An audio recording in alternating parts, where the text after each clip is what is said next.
Good evening, my soul brothers and sisters. God blessed us with another beautiful, blessed day. So you know we got an awesome Bible study ahead of us. First off, I'd like to thank God for giving me another opportunity to spread his words worldwide. Secondly, I'd like to thank all my subscribers and all my followers for walking with me on the path of righteousness. Let's get to it. From faith to faith. The title of the day is Under Your Foot. Bible verse reading of the day is Acts chapter 2, verses 34 and 35, and it reads, The Lord said unto my Lord, Sit thou on my right hand, until I make thou foes thy footstool. Even though Satan lost all his authority on the earth the day Jesus arose from the dead, for the past 2,000 years, he's been running around as a spiritual outlaw, continuing to kill, steal, and destroy all who let him. But you know, he's not going to be able to do that much longer. There's coming a day when he's going to be put out of business completely. There's coming a day when the evil he's done on this earth will be put totally underfoot by the power of God. Most believers knows that it's true. They shouted and rejoiced over it, but they haven't really understood how it's going to happen. They haven't realized that they are the foot that's going to trample down the works of the evil. Jesus is the head of the church. You and I are the feet.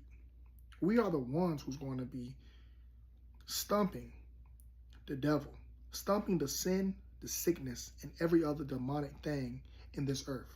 We are the ones God is going to use, as Acts 2:35 says, to make Jesus' enemies his footstool.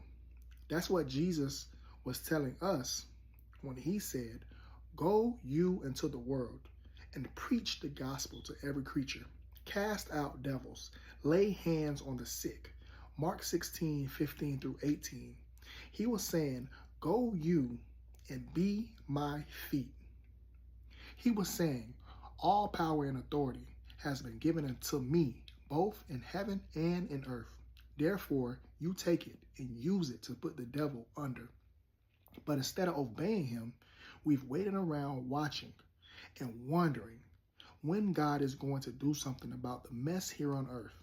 We've sat around wondering why it's taking Jesus so long to come back. We're the reason it's taking so long.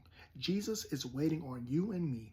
He's waiting on us to step out in his power, put the devil in his place, and win the world.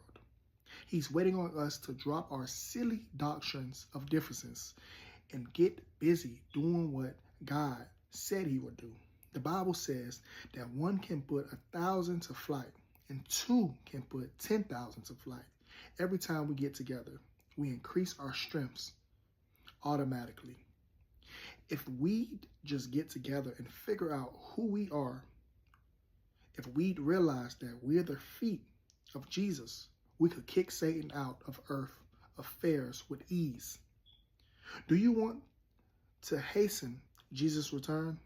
Then quit sitting around, staring at the clouds. Start stomping around in the spirit. Start putting the works of the serpent under your feet, and we can wrap this thing up and go home to the glory real soon.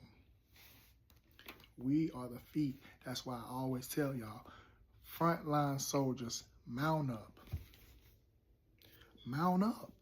Just like the devil got an army, we got a greater army. We're the foot. So we got to step. We got to stand on business. Stand 10 toes down when it comes to us, when it comes to God. Who you living for? I'm living for Jesus. So I need all my frontline soldiers to mount up. We got to pray harder in this season. We got to fast more in this season. I haven't ate in 2 days. I haven't drunk nothing in 2 days. I'm going hard for Christ. I'm trying to step up in that spiritual realm, because I might be missing something. So God can reveal it to me so I can reveal it to y'all. Let's mount up, y'all. The devil ain't got nothing on us. Put him on our feet.